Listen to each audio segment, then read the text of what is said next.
Modern medicine is gender neutral, which means that providers, nurses, and assistants are equally able to offer the services to all patients, no matter the genders involved. While it may be true that mechanics of medical care can be provided by either gender to patients of either gender, there are two important issues hospital administration should consider if patient-centered care is truly a priority. One, many patients have gender preferences, particularly for intimate care. Two, the potential for abuse during intimate care is great, particularly when patients are compromised by medication, anesthesia, or by their physical condition. Many patients and family members are unaware about how gender-neutral hospitals have become until they or a loved one is hospitalized. Today, it is very common for a male nurse, for example, to give a female patient a bath or to administer intimate procedures such as a urinary catheterization or vaginal prep for surgery without the patient's or family's knowledge or consent. Male patients also endure intimate care for female nurses against their wishes.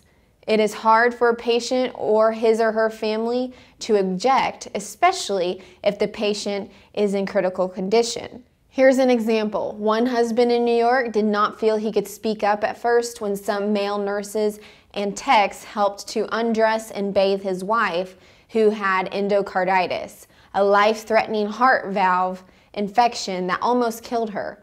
A male nurse washed his wife's genitals because she had a horrible yeast infection due to the antibiotics she was receiving. The husband was so focused on her survival because the surgeon said it would be a week before they would know if she would survive.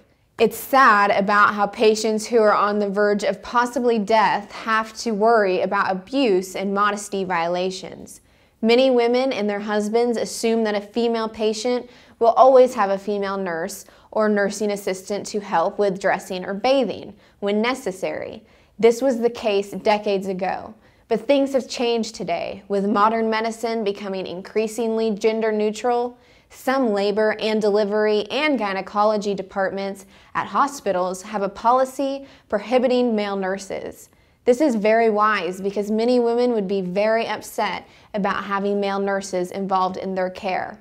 Allowing male nurses in those departments pose a high risk because of the potential for sexual abuse. The birth of a child should be a joyful time, and a woman should not have to worry about the possibility that a male nurse would do intimate care for her during this time. Sadly, some hospitals have caved in and let male nurses or surgical technicians in labor and delivery units and gynecology departments over the past few years. They often use this argument: we cannot discriminate when a male nurse wants to apply here. The truth is, it is not discrimination when a labor and delivery or gynecology department does not hire a male nurse, as long as they encourage the male nurse to apply in other departments at the hospital or urology clinics. There is a need for male nurses in other departments, especially urology. In fact, we have many men who have complained there are not enough male nurses. Many men value their modesty.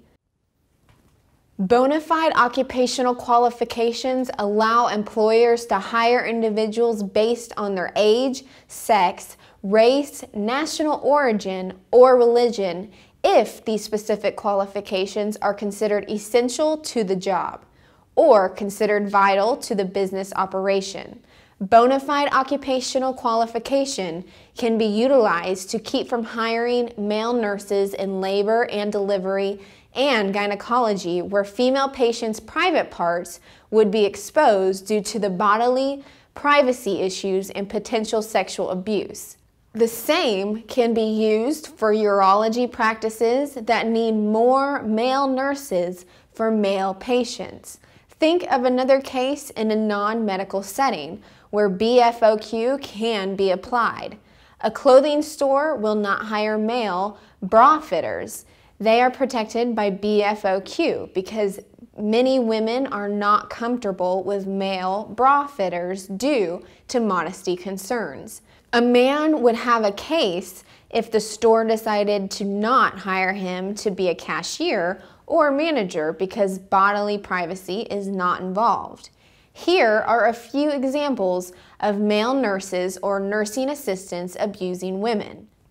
A burn ward patient at an Illinois hospital objected directly to the male nurse who groped her while washing her, but he said that he was just doing his job. After this incident, the nurse briefly left the patient's room.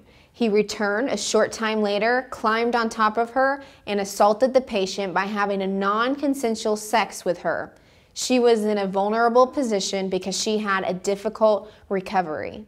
A 34-year-old lady recovering from ovarian cyst removal surgery at a California hospital was sexually abused by a male nursing assistant. The jury awarded this lady $65 million in punitive damages. This is exactly why it is wise not to permit male nurses or assistants to work in women's health services. 12 women accused a male nurse, Adam Lim, of groping them as patients in at least 4 Salt Lake City area hospitals. But for a decade, Utah hospitals kept hiring him anyway. Luis Gomez, a CNA in Waynesville, North Carolina, a small town, raped numerous women at a nursing home in town. Complaints were ignored. In fact, one woman complained to the director of nursing. She reacted with disbelief. The director of nursing told the resident, quote, to go live under a bridge because nothing like that happened in her facility, the woman recalled. More women came forward, but the director of nursing still would not do anything and did not believe them. She was too eventually fired later. After a week-long trial, Gomez was found guilty of raping 2 Bryan Center residents and convicted on 6 counts that included forcible rape with a physical helpless victim. Maggie from Salt Lake City area had a hysterectomy at one of the hospitals where nurse Adam Lim worked at previously. This same hospital employs male midwives, something unheard of at most hospitals in the United States, and male nurses in gynecology. She chose a women's cancer center in Salt Lake City that had an all-female medical staff, including a female gynecologic oncologist to do her hysterectomy. She shared with them that she wanted an all-female team for her hysterectomy, and she was deceived, believing her wishes would be honored. About 10 minutes before Maggie's surgery, she was mortified to learn that the anesthesiologist and circulating nurse were males. They both knew Maggie's concerns. Maggie shared this with the medical patient modesty. To be clear, both the anesthesiologist and nurse knew I was very concerned. My modesty concerns were no secret to anyone. As the 2 men entered the waiting room area silently, I was talking to my husband with my head turned in the opposite direction of where they entered and of my IV. They were standing there for about 15 seconds when I suddenly realized they were handling my IV. I said, "Please don't give me anything. I want to be aware so I know who is in the OR." The anesthesiologist said, "Don't worry, we're taking care of you." That's the last thing I remember. I have no other memory for over 6 hours. The day after the surgery, I saw the person who I thought was the assistant for my surgery. She told me and my husband that the surgery went well and gave me post-op instructions before I was released. She made no indication that she was not in the OR with me. As a matter of fact, all her comments intentionally led us to believe she had assisted the doctor. Finally, a week after surgery, when I was still having trouble remembering things, I called the anesthesiologist to see why I couldn't even remember being taken into surgery, being prepped, or when I was given anesthesia. He told me, "Oh, that's probably the Versed I gave you in the waiting area." I was stunned. I reminded him that I had explicitly asked to not be drugged before entering the operating room. He told me that they knew I'd object to the males in the room, so they gave me the Versed to calm you down. I was mortified. I then requested my records from the hospital and learned that the team was almost entirely male, including the assistant. I called the surgeon whom I had trusted to try to make sense of what happened. Basically, she told me that all the men are professionals and that I shouldn't be worried about what they did or saw. They do it all the time. Let's be clear about what they did and saw. They stripped me completely naked, spread my legs apart, put my legs into stirrups, scrubbed my body, cleaned my vagina, let me lay naked for at least another 10 minutes while I dried, and inserted their fingers and other objects into my vagina, all without my explicit consent and after being rendered unconscious deceitfully and against my will. When I asked her why I wasn't informed that she replaced her normal assistant with a male, she in essence let me know it's not to her responsibility to tell me who will be assisting or who is in the surgical area. When I contacted the hospital to find out when 90% of all nurses are female, why would they put males to assist for gynecological surgery? I was informed that gender does not matter. All nurses are professionals. I pointed out to both the doctor and the hospital that not one OB/GYN in the area has males assist when the patient is awake, and that the women should be treated with the same level of respect when unconscious as they are when conscious. Both said that surgery is different. That's why people are sedated. Hospitals, surgeons don't want patients to know what's happening during surgery. It's not necessary. Most patients, like you, would just object, so sedation helps everyone. What happened to Maggie is sadly common. It is true that many doctors and hospitals have this mentality that modesty does not matter when a patient is under anesthesia. Notice how this female gynecologic oncologist and surgeon defended the male medical personnel by arguing that they were professionals and that they saw women's private parts all the time. This does not change the fact that many women are uncomfortable with men seeing their private parts. The attitude of the gynecologic oncologist is callous. She also supports the gender-neutral agenda of the medical industry, meaning that the gender of medical professionals does not matter. It's sad that she had an all-female office staff, but does not think it matters when you are sedated or under anesthesia. This gynecologic oncologist received many great reviews from patients who are likely unaware about what really happened to them during surgery. This is exactly why every patient should have a personal advocate not employed by the hospital to be present for their surgery. Maggie's case is very sad because many women in her situation choose an all-female practice with the purpose of avoiding male medical personnel. It is even sadder that this gynecologic oncologist treats so many women with gynecologic cancers. Cancer is already a very hard time, and cancer patients should be treated with dignity. Many cancer patients care about modesty, but they are so focused on getting rid of their cancer, and they feel they cannot really question medical professionals. We appreciate Maggie helping us with this article. Concerns about modesty during hysterectomy? patientmodesty.org/hysterectomymodesty.aspx. Sedation, Versed, and your procedure. patientmodesty.org/Versed.aspx.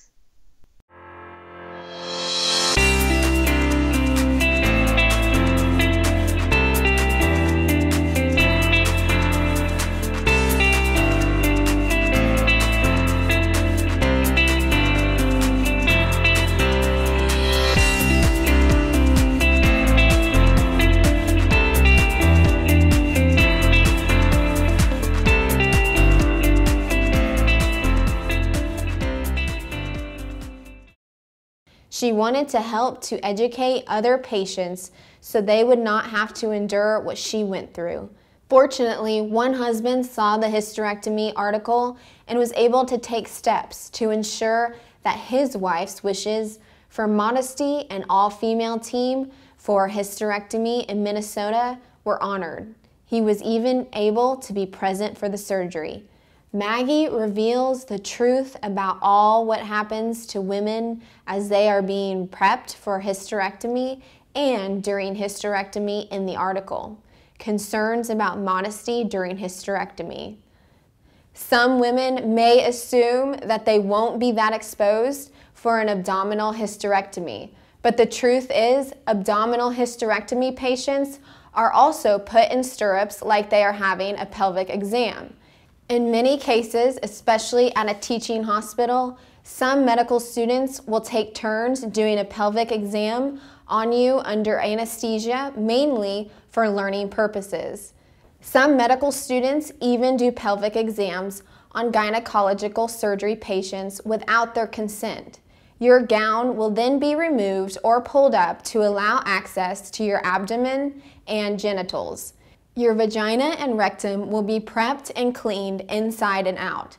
And if you are having either an abdominal or laparoscopic hysterectomy, your abdomen will also be cleaned. You will be draped. There will be openings in the drape for your vagina and abdomen. A urinary catheter will be inserted, and depending on the procedure, other objects like a speculum or uterine manipulator will be inserted through your vagina. Hospital scrub nurse, circulating nurse often does the vaginal prep on you. Male circulating nurses are assigned to some gynecological surgeries at some hospitals, like the hospital in Utah that Maggie had her hysterectomy at. In some hospitals, there are windows everywhere so that people can watch procedures. Some hospitals screen windows for gynecological procedures and others do not. Also, many people are unaware of surgical technicians until they have surgery. Many of these techs have minimal training, which could consist of as little as a 6-month course. In most states, surgical techs are not licensed or certified, but work under guise of the surgeon and/or facility where they are employed. Being registered with the facility is many times the only employment requirement, and registration oftentimes consists of only name, address, and phone number. One lobectomy patient from Florida was very upset to learn that she was stripped naked for surgery and that she had male surgical technicians present in that surgery. When this patient challenged the hospital, they argued that the surgical technicians were professionals and that it would be discrimination against the techs not to allow them to work on her as the naked patient, and that the male surgical technicians are more mechanically inclined, therefore especially needed in surgeries and operating rooms where machines could malfunction.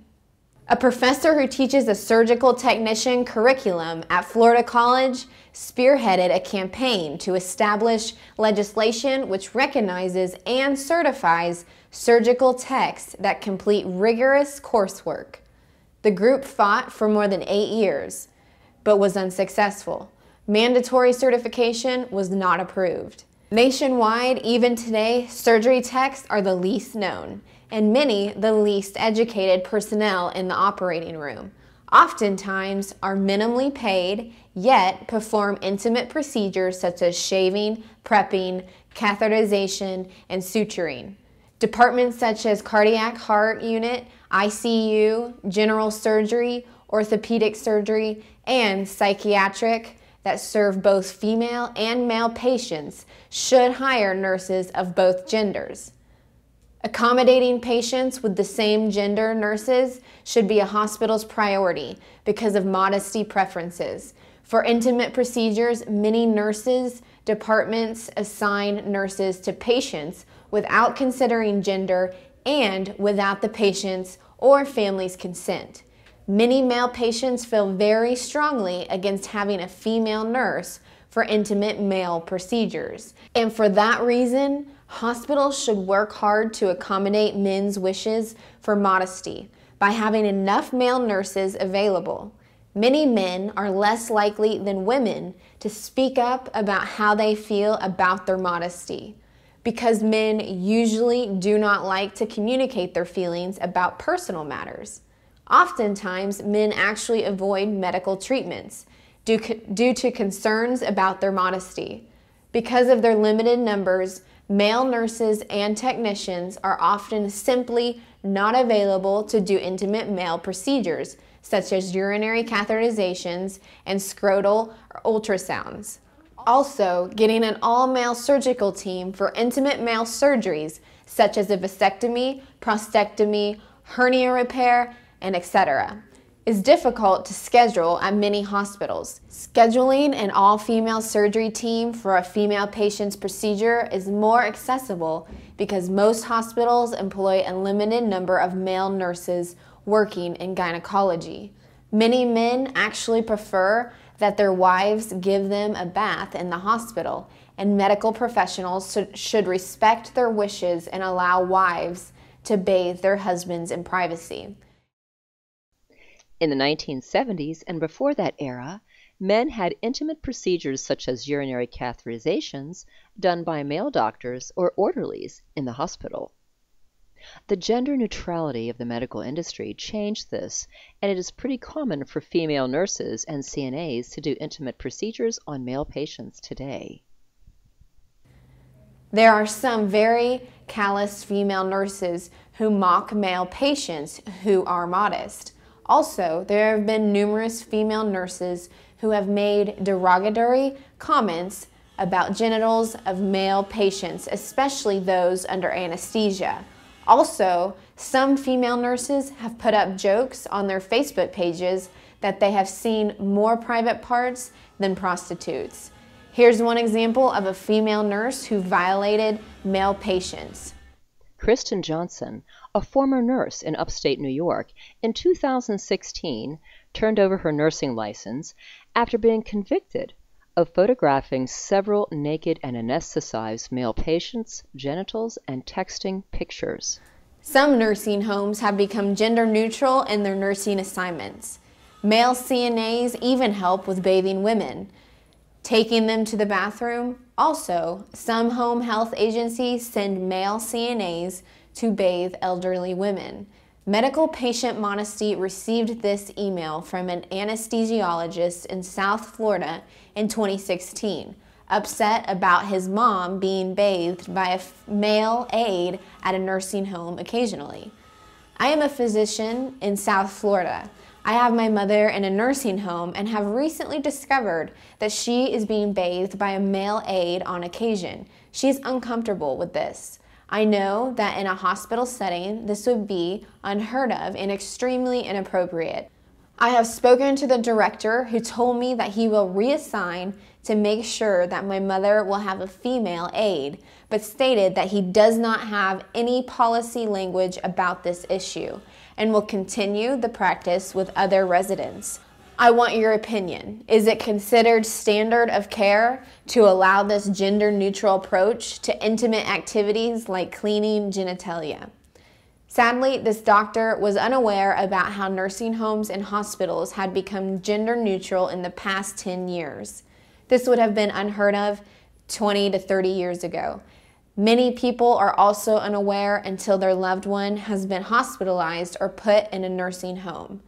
Nursing homes and hospitals may use the excuse that a male nurse has to assist in bathing certain women because of heavy lifting, ensuring the patient is not dropped. This is not true. Due to the potential of sexual abuse, this is very risky. A female nurse or assistant should always bathe a woman. A male nurse or assistant could help lift a clothed woman into the bathtub if necessary. Leave while a female nurse or assistant bathes her. Be called back to get the patient out of the bathtub after the woman has been redressed. It is also safer to use appropriate equipment when necessary, including Hoyer lifters, easy pivot, and similar devices designed for lifting patients as to reduce the risk of employee injury. Sponge bed baths for very frail female patients require no lifting or male assistance whatsoever. Nursing homes should never assign male nurses or assistants to female patients for intimate care tasks such as bathing, changing diapers, dressing, or cleaning women's private parts after bowel movements, etc., due to potential sexual abuse. Nursing homes certainly should continue to hire male nurses and assistants to work with male patients for intimate care. When hospitalized, all female patients should express that they do not want male nurses helping with bathing or intimate procedures. Family members are encouraged to speak to nursing home administrator about not allowing male assistants with their female relatives.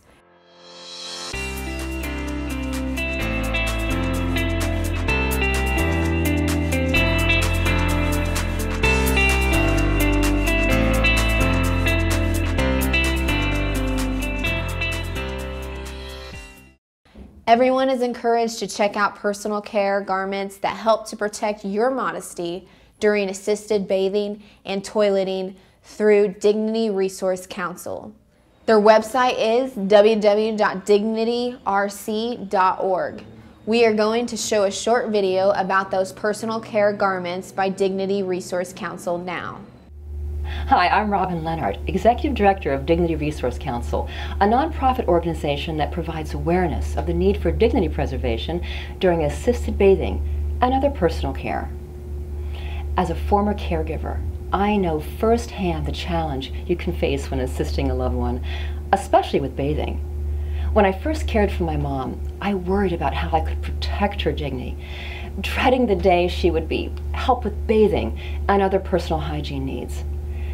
There was nothing on the market that covered the body, especially during a shower. No wonder why so many people refused help with bathing. Did you know that being naked in the presence of a caregiver can be so humiliating? But through my frustration, I was inspired to design a first-of-its-kind bathing accessory, especially for personal care. Now, it had to be water-friendly and cover modestly without getting in the way of personal hygiene. My mom was the first one to use the prototype, and it's now called the Honor Guard. It changed both of our lives. The anxiety she once felt was replaced with a sense of dignity and privacy. Let me show you how it works. I'm so excited to show this to you. This is called a triple flap piece, and it wraps around your torso. It's so simple to use. Now for a man, this is all you need. Well, for changing clothes, needing help with the commode. But notice how it has 3 flaps, and the panels, they just stay on with gravity, and a little piece of Velcro. Let me show you. You see how it attaches in the back? And it overlaps. The reason why is it's so when you sit down it parts, it doesn't get in the way when you're in a shower chair. So as you can see, you can easily unzip, pull down, pull up, anything underneath. So you don't get in the way of hygiene. It works perfectly in the shower.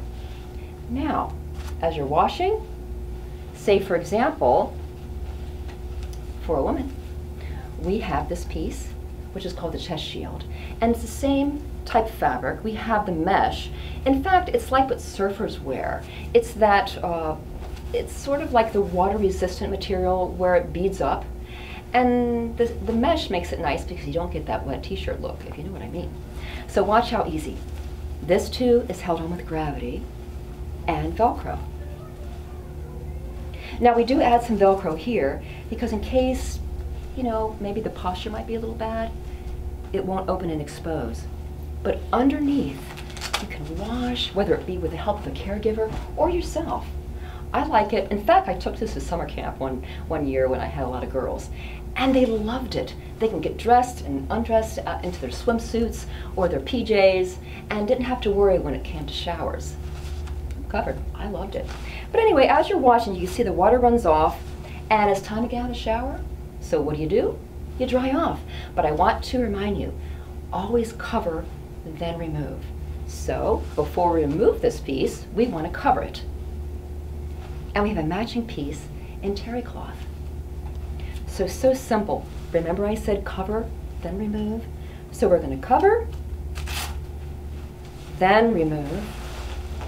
And now, the terry cloth is against the skin. It absorbs the moisture, and it's so simple. The bra can come on with ease. Now, once you're dressed, then you can remove this. And the same with the lower piece. It's so simple.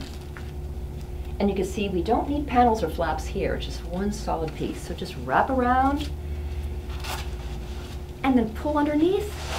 Off it comes, you shake it off. This comes off, but not until you want to get dressed under it. So you cover, then remove, and it's so simple. Now for bed baths, the normal way to do a bed bath, so I've heard it was taught, was to expose the part you want to wash, then wash. Not so with this. In fact, you cover, then you can wash. And the terry cloth works against the skin, just like when you dry. So you don't have to be embarrassed. This will take you through all activities of daily living, whether it be commode use, taking a shower, bed baths, or taking a bath. We got you covered. Gender neutrality at all levels of medical training and practice is the root of all the modesty violations and sexual abuse by medical professionals. We need to challenge hospitals that are gender neutral and not give in to their arguments that gender does not matter because medical personnel are professionals and they've seen it all. The medical industry tries to indoctrinate us to accept that gender does not matter and that we should just focus on the skills of a medical personnel rather than gender.